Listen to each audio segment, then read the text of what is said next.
Hello, everybody, and welcome to the Lit Must Fall. You have to say it like that, reading group. I'm Pakeezah, and I'll be sort of guiding today's discussion. And I'll let everybody else in the group say hello too. I am Kavita. Hi, I'm Aisha, and I think I'm going to go by Aisha M in this group because there's two Aishas in the group. I'm the other Ayesha, Aisha A. You're muted. And Tara. Hello. So thanks so much for being here with us today on our first session. Today we're going to be discussing Ocean Vuong's On Earth We're Briefly Gorgeous. I think to open up, I wanted to just start with my experience reading around the novel in terms of how it was received, looking at book reviews, etc., on how people have responded to the novel was really interesting for me. I sort of noticed that very much where everybody is going with it is that this is an immigrant novel. And that's how it's being set up in pretty much every review that I've read of the book, which I think is sort of, it's an important context, and it certainly is very important to the book and what the book is about. But I feel that it's also quite limiting if that's how we choose to define the novel. I think that the novel really does so much more, and I feel like that as a context is more of a starting point. So just to look at a couple of the reviews and how they kind of position the text and what it sort of brings. The New Yorker starts their review with an opening line which I found sort of interesting, and I'll just read it out. For many immigrants, the best case scenario is that their children will never really understand them. So it very much starts by talking about this kind of gulf that exists between Little Dog, the protagonist, and his mother, who the book is written to. And then again, in another article by The Guardian, in The Guardian, it sort of starts with the context of Ocean Vuong's family, their background in Vietnam, how they had to leave Vietnam as refugees and move to the US, really then setting it up to talk about that beginning in contrast with Vuong's sort of really early success as a poet and writer, and then discussing that kind of trajectory as being a classic American upwards trajectory, which the further he moves into success, the further he moves away from his mother and his home culture, is sort of where they're going in the review. And I sort of found it really interesting that is a common theme amongst reviewers of the book, because really for me, my response was so much the opposite. It really didn't feel like this was a kind of diasporic memoir as we might know them. It didn't feel like it was Little Dog talking about himself and his journey in a kind of move away from something, but it really felt like he was trying to maintain a connectedness and looking back, trying to really reconcile, looking back to his mother, his grandmother, the history that he carries with him as a Vietnamese American. And I think that that's kind of the point at which I'd like to start the discussion. One of the things I wanted to just that came to my mind, just one of the first points you made, which is about how Ocean Vuong is seen and perhaps celebrated. And I was thinking of it perhaps in the context of Junot Díaz. I feel a little bit like there's a connection between the way that Junot Díaz was at one point that immigrant writer who was kind of woke and was really lifted and celebrated, and everything was resting on him. And I know there's been a few other writers too, but he was the most visible. And then he was kind of dropped from that perch when, there's all this talk around his kind of personal life and around masculinity. And I feel a little bit like, I don't know what everybody else thinks, that Ocean Vuong is kind of the new incarnation of that but somebody who doesn't perhaps represent that masculinity that Junot Diaz did, but also kind of resting a lot on him as well in this kind of current political moment. I don't know what everybody else thinks about that, but that's before we start talking about the actual book. I think it's interesting how, and I think this is what many of you are saying, how that pedestal makes people misread him. Because as Pakeezah was saying at the beginning, this really doesn't feel to me like it's primarily about the gulf, if that's what Gia Tolentino called it in the New Yorker, between the mother and son. In fact, he talks about how just before that passage with the sorry, he talks about how he never leaves the nail salon, right, as one of those places that is important for him. He retains the sorry of the nail salon and points out how that sorry deformed out of the mainstream English, remains in different contexts, and how sorry changes, how sorry becomes a word that means, okay, I'm here, And it's not the gulf, it's the similarity between mother and son that he really insists on. Yeah, and the mother is the world for him too. He says at some other point. Aisha M, did I interrupt you? I was going to say I haven't actually been following the reviews or the reception to this novel, and I can totally see how he's being hailed as this kind of this immigrant writer. And I can totally imagine it. And I also feel the same disjunction that you felt about how that holding is different from the actuality of the novel. And I guess what I can point to is within the novel itself, like I marked this bit, which I felt is like him referring to this phenomenon that you're describing. So he says, "They will want you to succeed, but never more than them. They will write their names on your leash and call you necessary, call you urgent." I really like that. And I like this kind of self-awareness that he seems to have about what's going on around him. There's a resistance to that within the novel. Yeah, for sure. And I found it quite funny that he has written that in the novel, and yet in the book blurb, they call his novel urgent. And I just thought, ooh. Come on, guys. I remember reading that and sort of noting it as well, because it's so kind of sharply on point, isn't it? Yeah, I find myself being tempted, and I don't know if this is a temptation I should succumb to align that resistance with how he describes submission, right? He talks, for instance, on 118, about his discovery of submission in a sexual sense, and he frames it as a kind of claiming of power, right? He says, recognition flinched inside him. This is how we were going to do it from now on. What do you call the animal that, finding the hunter, offers itself to be eaten? A martyr? A weakling? No, a beast gaining the rare agency to stop. Yes, the period in the sentence, it's what makes us human, Ma, I swear. It lets us stop in order to keep going. Because submission, I soon learned, was also a kind of power. And I wonder about the submission and its relation to violence. I really don't know what to make of it in a larger sense, whether to succumb to the temptation to render it metaphorical for the rest of his work and for the nature of that resistance. I'm a bit suspicious of that desire in myself, I was wondering what do you feel it's too easy? It does feel a little bit too easy. And I feel like the interesting thing about violence in this text, and I want to thank you for framing my reading of this in that way in your email, because I hadn't finished reading the book yet when you sent out that email. I found myself thinking about violence as a kind of connective tissue of this text, and about Vuong's relation to violence as deeply disturbing and lyrical at the same time.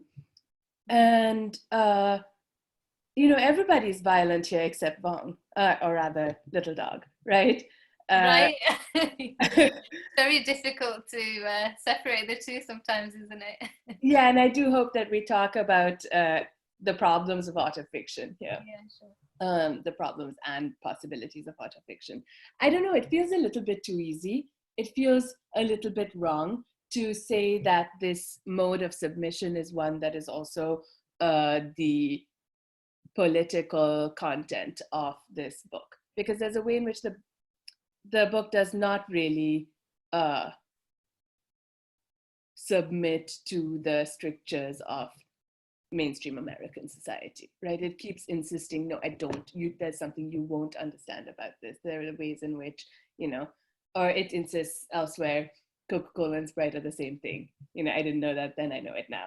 That kind of thing. So I don't know whether I should, sorry, I'm sounding a little bit garbled here, but it felt like this submission as power thing was important for the book. I don't know in what way it is important. Exactly. So I was interested to hear what all of you thought about that. So just kind of to like zoom in on that scene that you're describing, that idea of this sexual submission as being somehow taking back power, right? Bell Hooks also writes about this in the same context, in the context of kind of BDSM, and how that can kind of, how you can subvert that and how it can become agency. And I think the idea that he's putting forward is, so the relationship between trauma and acts of submission, and the idea of taking control of the trauma. So the trauma is still, or the violence is being enacted upon you, but it's by your choice. And when that happens, whether something kind of flips because now you have agency over the violence, I don't know, I find it a really interesting idea, but it also touched me when you said everyone is violent in this book except for Little Dog, like so much kindness, so much tenderness, And the whole novel seems to me to be an exploration of the wound, And it feels like everything inside me kind of goes very tender as well when I'm reading it, because it's about the tiny, tiny things that survive in the wound. And then looking at the things that die and the things that don't. I mean, it's basically a story of survival. And how do you like enter that space of the wound and protect the things that have died, or resurrect them, or at least, because looking is like a kind of resurrection, right? Like the gaze makes something alive. I think he says this. There's something really like deep and philosophical about these sort of like energetic transformations that he is trying to do with tenderness. Yeah, I mean, how deeply can we look into our own pain, and how soft do we have to become in order to look like inside the wound, And so that kind of like love and kindness and submission is maybe, I mean, submission is also related to God, that's what Aisha thinks of the same thing. Like, what is the beauty that we get from submission to God? Like, it's just, So the idea of submission as being like deeply empowering and connecting us to something beyond. I think that's what he's talking about. So almost kind of there's religious connotations as well for me. Yeah. Like I'm not sure about this understanding, because when I look at that scene, I feel a bit like there's a distance between what he is convincing himself of in that moment and what we as readers perceive or how we interpret it. So I'm not sure what the rest of you thought, but I felt as if there's like a self-deception going on in that moment when that scene that Dara, you were referring to is about violence and abuse, and it's a kind of power dynamic which he is playing out, I felt, as a kind of replaying of the violence and trauma of his relationship with his mom, for example, and it's something that you keeps playing out, but it's not. I don't know if it is actually a form of owning agency or power. I mean, I guess it'd be good to talk about his relationship with Trevor, and if is it actually love? Is that how it's presented, or is that how we should see it? I felt like Trevor's whiteness is also very important and something to, and how American kind of connection. But yeah, I was troubled. I'm not sure if I see it as a relationship of love. I don't know what the rest of you think. I think, Kav, I'd have to say that I'm with you on that one in terms of his own experience of power within that dynamic, or that particular scene that we've been talking about. It felt almost as though he was sort of resigning himself to that, as opposed to necessarily feeling ownership of that dynamic and that experience.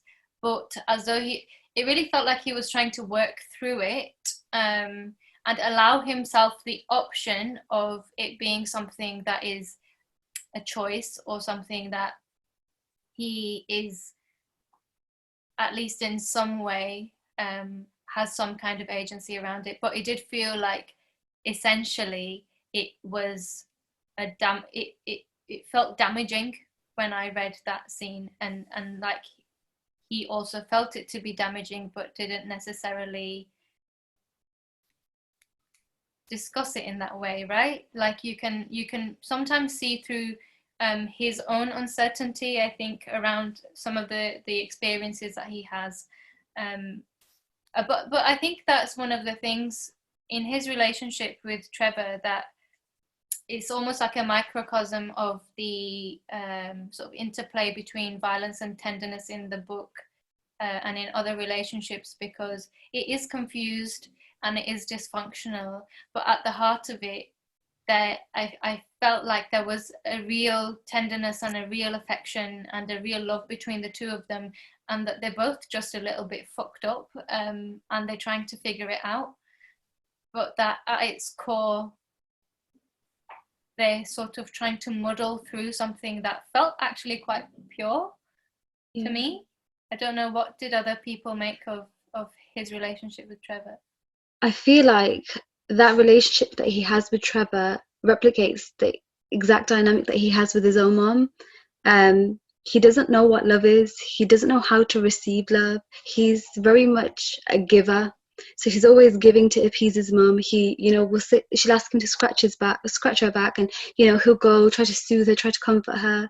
And, he does the same thing with his grandma too, when she asks him to like pluck out the snow from her hair.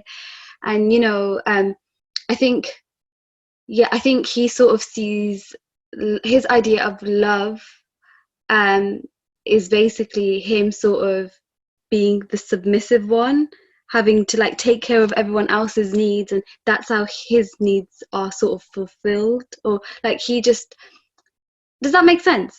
I don't know if I'm making sense here, but I just feel like for him it's not about him, it's about the other person and making them happy. Because in that scene that Tara was describing, he goes on to say that Trevor needed me. I had a choice, a craft. Whether he ascends or falls depends on my willingness to make room for him. For you cannot rise without having something to rise over. So again, his mom, she has PTSD, and she has she's abusive towards him, and he's seen her fall.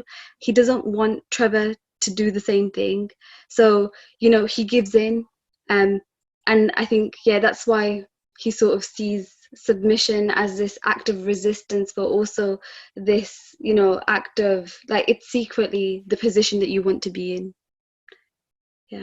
I think just to counter that point about like a kind of self-deception going on, I don't think that's what's happening. And one of the ways that we can also think about that is like Trevor being this kind of foil to Little Dog, right?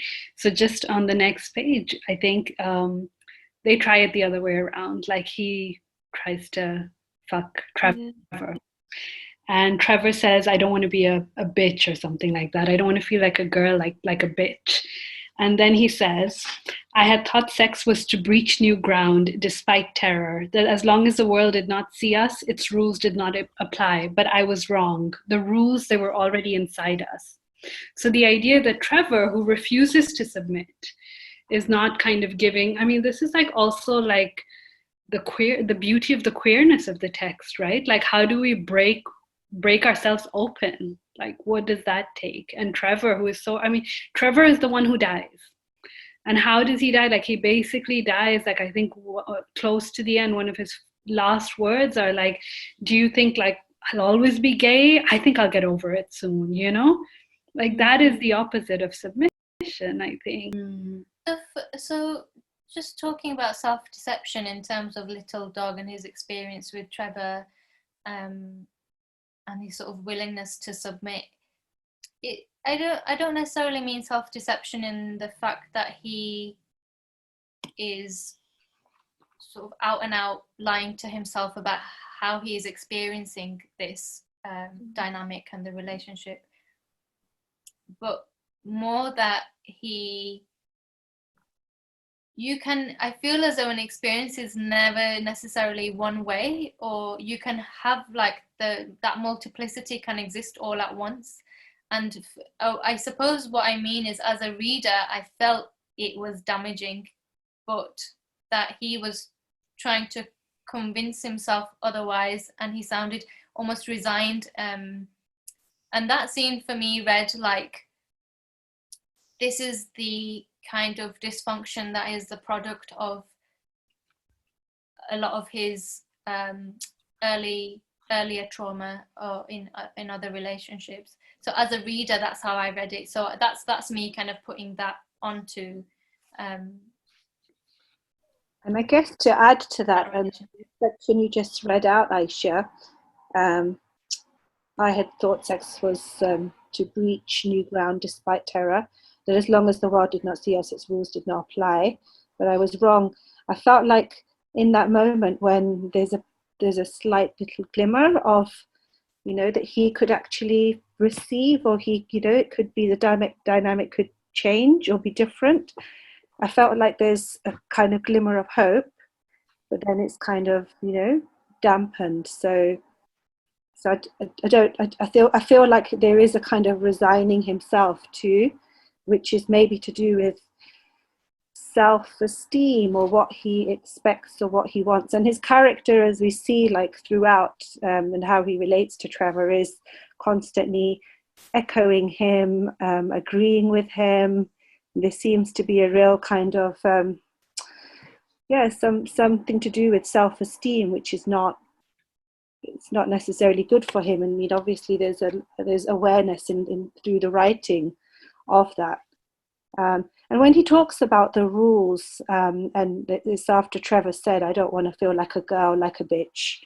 And I guess one of the rules is gender and how that plays out. So I was thinking also about how people like to see like relationships which are not heterosexual, as it's not a kind of space where, you know, a kind of the gender is erased or those power dynamics, but those rules of patriarchy and gender still play out even in these in different relationships.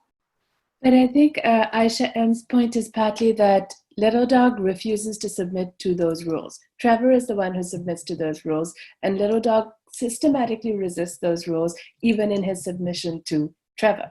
And so there's something really interesting and something that has great revolutionary potential there. I don't know where that can go. I don't know what the actuation of that could look like. And that's why I felt that seeing that submission as political metaphor was actually a temptation that perhaps I should avoid. But I think there is some sort of interesting potential there. I don't know that it's exactly the same, or I don't know that it's even aligned with the Bell Hooks idea of submission. It's not as clearly articulated, and I think the refusal to articulate it is deliberate. But there is something transformative in the relation with Trevor, and the fact that it's Trevor who, you know, at the very beginning, recognition flinched inside him. This is how we were going to do it from now on. yeah, Trevor sets that up, but it's not Trevor's rules that Trevor's living by. It's the rules of the dominant society. Yeah, I mean, there's clearly like a lot of tenderness for Trevor, for this like soft spot behind his neck, and this like not eating of the calves or whatever it was, the veal. I think. Yeah. Yeah, he might eat veal. Yeah, so there's a recognition of Trevor's Sunflower. tenderness. I mean, this is the special thing, like his recognition of other people's tenderness, like his mother and grandmother are both suffering from PTSD, and like if you yeah, like the tenderness with which he is able to view them allows him a more holistic and more ultimately like a healing kind of view, right? So Yeah, I really felt like that perspective, that tenderness that he has, is very much like it's almost reading it in the book, you think that is what is going to save you. It's almost like his superpower, really, in the book. And, you know, going back to his relationship with Trevor, it's so interesting because for me, it really felt like, you know, Trevor is, you know, he's represented as quite a complex character, and the relationship is really complex, but then also he can just stand symbolically for so many things, can't he? So many things that are oppressive to Little Dog and his family and the people that look like him. And so that's why the relationship between them, how fraught it is, but then also how tender it is very much my experience of the book as a whole, and his perspective, the way that he sees things. It's all of that, isn't it? That it's almost like a whole world within that relationship, and then also within other relationships in the book. And yeah, I don't really know where to take that tenderness that he has, other than in my response to it was it quite extreme. Like I felt almost like I hadn't come across this before. I think because of the extent of the trauma and the violence that he experiences, and the pain of the novel, I found it to be extremely painful to read the novel. And I think that is not because of the violence and the trauma, but because of the extreme tenderness that he's able to display and to still maintain. I think that's what made it so painful to read. I don't know if anybody else had a yeah, experience.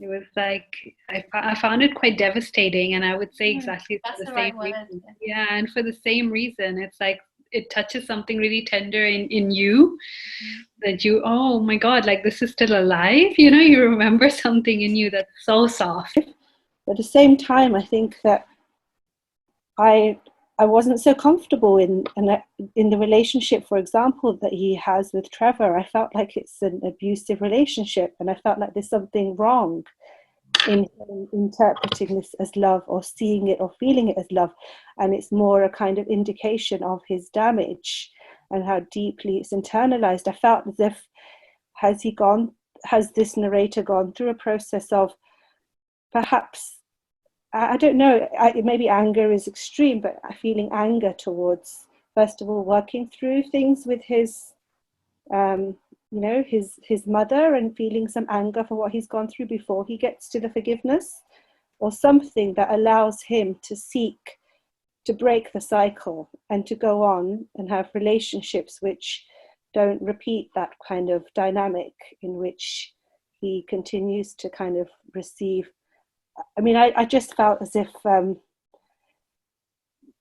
it was a really problematic relationship between him and Trevor, and I don't, maybe it's a kind of love, but I don't think it's the kind of love that, you know, is healthy for either of them. I think all of the love stories in this book are abusive. But like you're saying, like everyone is in pain, and everyone is a victim, I guess, in a sense. But little dog is the only one who's looking at his pain, like with wide open eyes, right? And he says, like, referring that this is a reference to the title. He says that to be gorgeous, you must first be seen, but to be seen allows you to be hunted. So yeah, I mean, little dog is also the most glorious person in the book. So, I mean, especially like his mom and his grandmother are really like running from the pain, you know? So like that. So this thing about being seen, there was another moment, wasn't there, about when he's at school. I think he's maybe 6 or something, and the boy, what does he do? He gives him his lunch. He shares his lunch with him. And that's also this thing of being seen. So, so I feel like there's a break there between what you were just reading at Aisha, between wanting to be seen, and then I feel like the second part of it, which is that you are also open to being hunted, is where his trauma comes in, where he can't just, maybe there's a part of him. And I felt like that same kind of glimpse of that in that scene that we were just talking about, where he thinks that maybe, Trevor will basically, like, the roles will be reversed between him and Trevor in that moment. So I feel like there's these little glimpses of kind of, wanting to be seen in a way that is more equal, or, that also is for him to receive.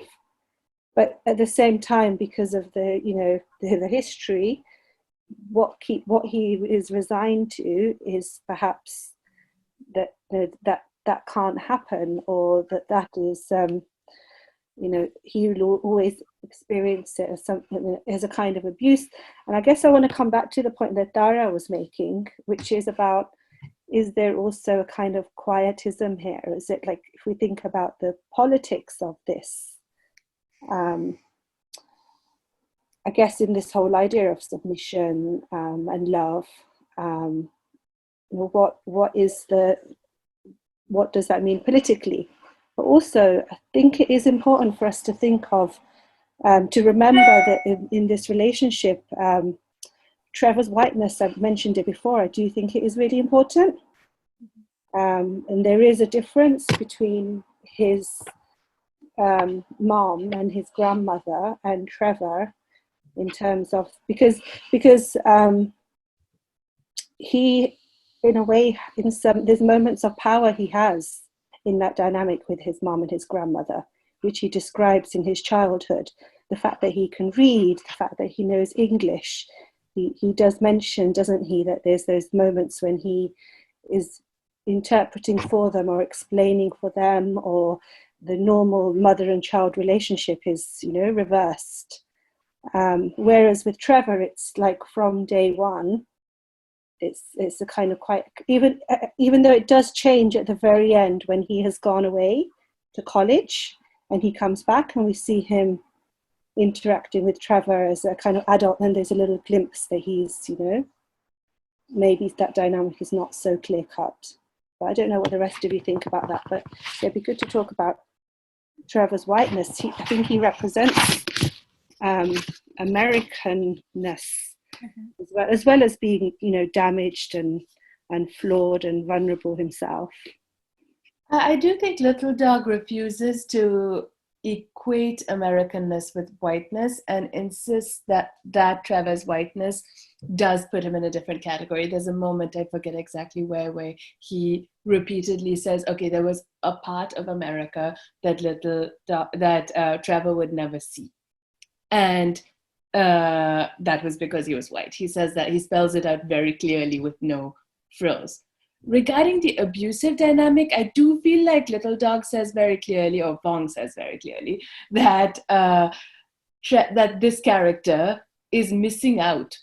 I think that what he says in that passage where Trevor, where that passage, I forget the exact phrase, about sexuality, what I thought sex was this. I think he says Trevor's being a coward. I think that's what he's saying there. Like, he's not saying, I will submit to Trevor and accept him no matter what or whatever. I think he's saying Trevor was a coward and Trevor was missing out. My perspective on the world is much more full and I'm much happier for it. Which is an interesting insistence. Maybe a mistaken insistence, but I don't think that it is, and maybe it amounts to a kind of quietism, but I don't think that it is a simple following of Trevor's lead. Yeah. I was going to say something else. Oh, I don't actually see the grandmother as giving in the way that, like, to me, the grandmother feels very, feels like a character who has dealt with her trauma, feels like a wiser character than we're making her out to be in this conversation so far. Like, she's the one who describes to little dog the problem with her daughter, right? She's the teller of stories. She's the first person who gives them the taste of the power of language that he later, interestingly and paradoxically, ascribes to animals. I really felt from reading the book that in my own response to it was that in Little Dog's family, there's love and magic, you know, the sort of surreal stories that Lan tells Little Dog. You can feel that there's something really there that holds them together, whereas the small snippets that we get of Trevor's home life are incredibly sad, just really sort of without colour. And I don't know if that goes away in saying something about that power dynamic or the perceived difference between sort of his family and American society. You know, the way that it plays out in society at large and then the way that it plays out in the home. And so how our responses are different as a reader because of the intimate spaces that we get to see into versus the obvious kind of inequality within society at large. I don't know, I felt like they almost in some ways go towards balancing each other out. I think that one moment when he clearly says that, when he expresses a sense of Trevor's privilege, is on page 111 to 112 in mine. I don't know. I think our pages are fairly close together. Surfacing from the sheets, his face shone through the wet mask we made of our scavenge. He was white. I never forgot this. He was always white. And I knew this was why there was space for us. A farm, a field, a barn, a house, an hour, two. A space I never found in the city where the tenement apartments we lived in were so cramped one could tell when a neighbor had a stomach flu in the middle of the night.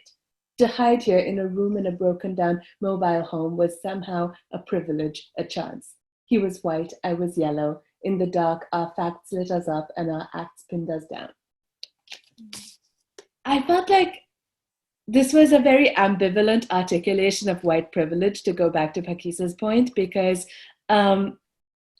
it's a kind of really lonely image that we get. It's also, yes, the privilege of not having to work until you fall asleep on the couch the way his mother does with her hands like fish, that kind of thing. It is, yes, space, but that space is not necessarily a positive thing or an advantage in life in general. To open up just another avenue or another kind of field, which is that the argument that this book is not actually written for his mother. And one example is like explaining Little Dog, explaining, oh, in our culture, like this is what we do. And there's so many examples of that, like you said, like self-care in our culture is acts of service. Again and again, he's explaining this is what happens in our culture. I think I wrote some of them. Oh yeah, he says sometimes he says as you know, like he's speaking to his mother, but he's explaining his culture. So he says as you know, and then he explains to her something she already knows. And there's something about the anus, you came out of my anus, and then he explains like this is a cultural thing, which are all indications that this you is like is maybe not you. Yeah, is maybe not his mother. Yeah. But then also, sorry, I was just gonna say, even though, you know, this novel is compromised of like, you know, letters to his mom, like it's sort of interspliced with like his own musings, and it sort of seems like poetry at one point, then it breaks off into like being an essay, and you know, it doesn't it's very fractured, just like, you know, his family is, just like his upbringing is, and just like, you know, all his relationships are in this novel. So I think he kind of like fluctuates between, it's never just one thing, is what I'm trying to say. And I don't think, you know, we talked about multiplicity before, so it's not just for his mom, it's, you know, for us as readers, it's for us, you know, it's for, I don't know, like partly to Trevor. I think most importantly it's to himself, you know, like this is a letter he knows his mom is never ever gonna read because she's illiterate. So who's he really doing this for? It's for him. I guess what Aisha's also asking though is the question of who are the readers as well. And it's clearly not it's clearly a literary device, this whole, you know, thing of a letter to his mom that his mom's never going to read, and of course things that his mom would not even want to share with his mom. But I think it is something to think about, and I think even in interviews I've listened to like a few, and I think there is this element of explaining a culture and a context. I think, who was it that was just read? Was it Aisha who just read that section, which was about the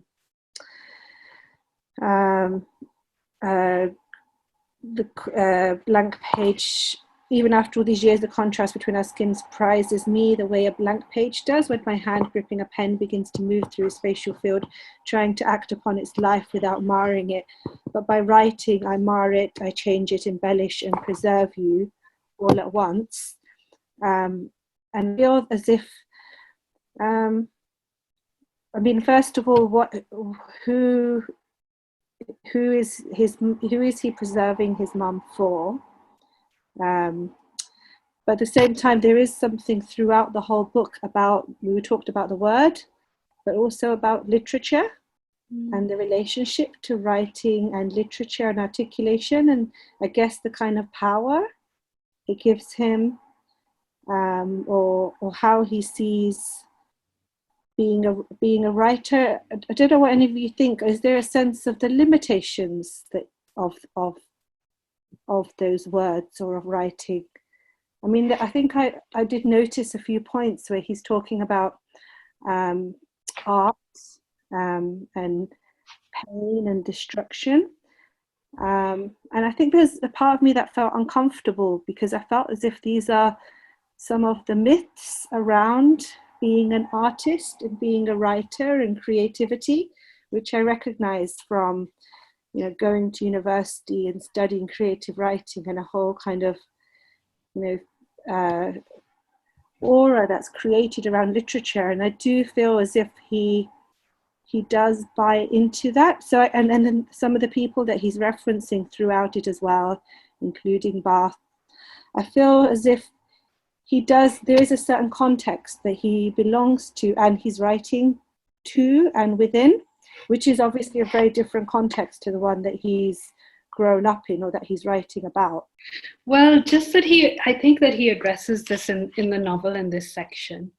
He says, they will tell you that great writing breaks free from the political, thereby transcending the barriers of difference, uniting people towards universal truths. They'll say this is achieved through craft above all. Let's see how it's made, they'll say, as if how something is assembled is alien to the impulse that created it, as if the first chair was hammered into existence without considering the human form. So here, like, he's aware clearly that literature is constructed thing, like made according to the ideas of the person who is making it.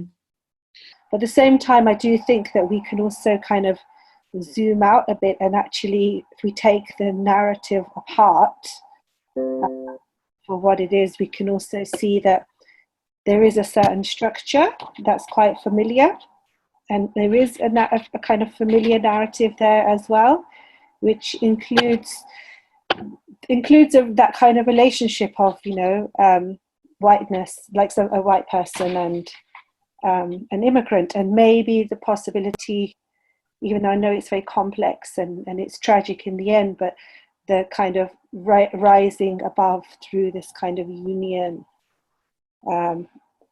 Again, just because I keep saying it, that I do think it's significant that he's white, and that could be for very various reasons, but one of those reasons could be that it's part of this kind of narrative structure, which also could be related to who the book is, the context it's written in and who it's written for. And I think what Dara is also bringing up is that there is definitely a kind of intellectual literary context with the people that he's referring to, and it becomes a frame. So in the end, we know throughout the novel, we know that he's going to be a writer and fit into this certain slot, and and he does leave, and he does go to university and study writing and become a successful writer. And so that is also a kind of familiar narrative, even though the reason why we may not give that so much weight is because the novel itself doesn't give it that much weight. The weight is more in terms of where he's coming from and writing about that. I don't know what else to do, but I do think that on a fundamental level it is a familiar narrative.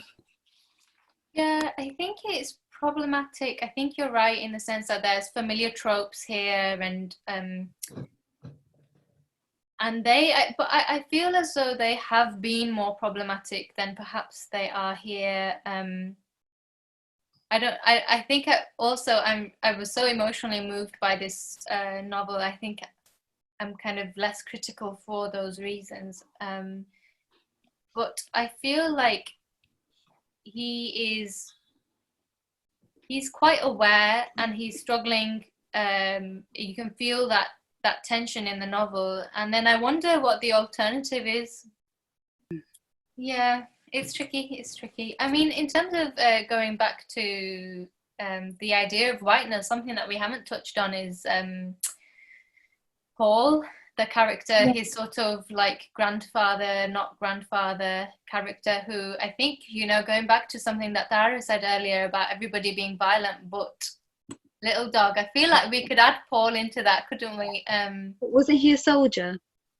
Yes, I suppose. Yeah, he was. But I mean, we kind of meet him in this, in a very sort of different context. And I think the characterization of him is really non-violent and quite sort of gentle and loving, and sort of a bit of an anomaly in the book, I feel. But again, his whiteness, and there's that really poignant and kind of uncomfortable scene where they're walking the dog together, and a neighbor of Paul's comes over to them and she says, "Oh, Paul, it's so great. It looks like you finally got a dog boy." And he says, "Oh, well," and she speaks to him like, he can't speak English. Sort of, and then Paul says, "Well, actually, this is my grandson. Please, don't forget that." That scene is really, I don't know, it's very uncomfortable. And again, it's another sort of link to whiteness that little dog has. And then also whiteness in terms of his mother's experience in Vietnam and how problematic her whiteness was there. I think the kind of depiction of whiteness is quite interesting. It's quite complex.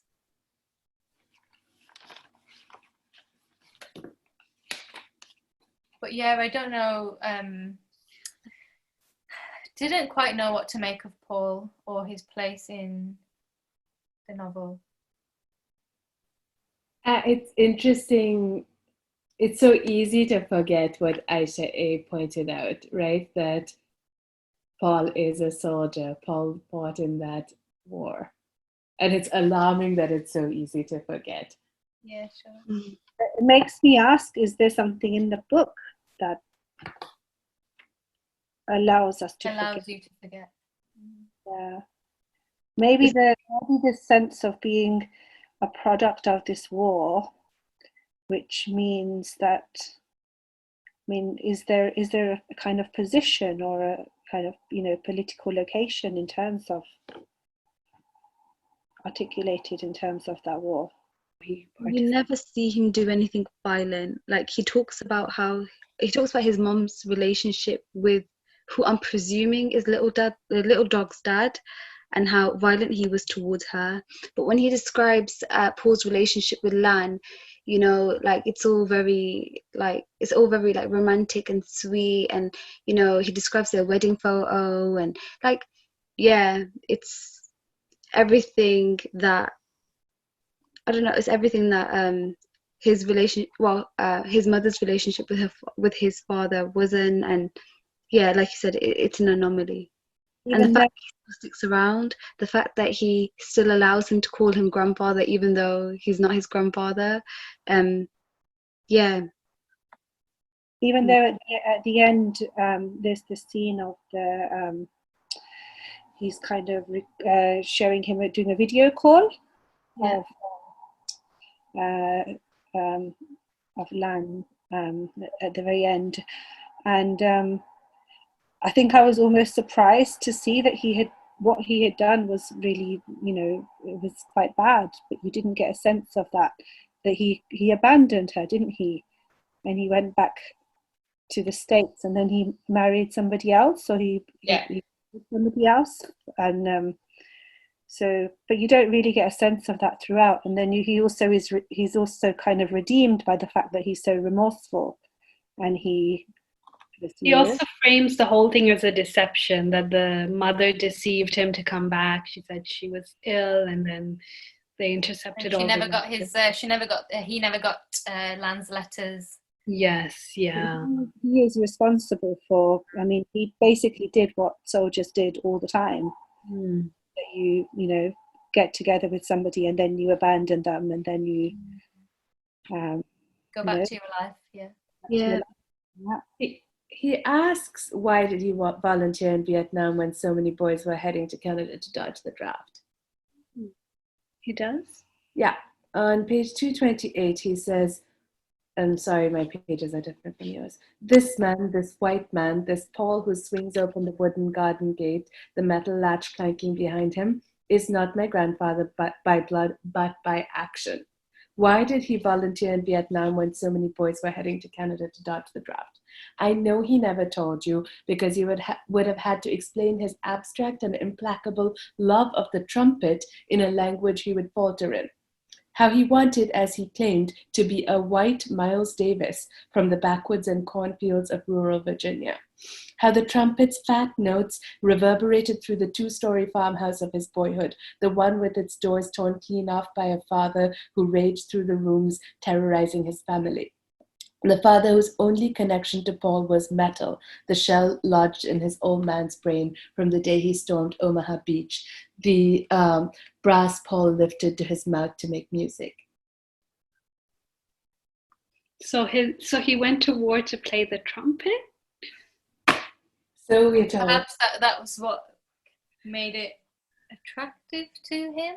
Maybe that he was in the band, like the army. He performed for the soldiers.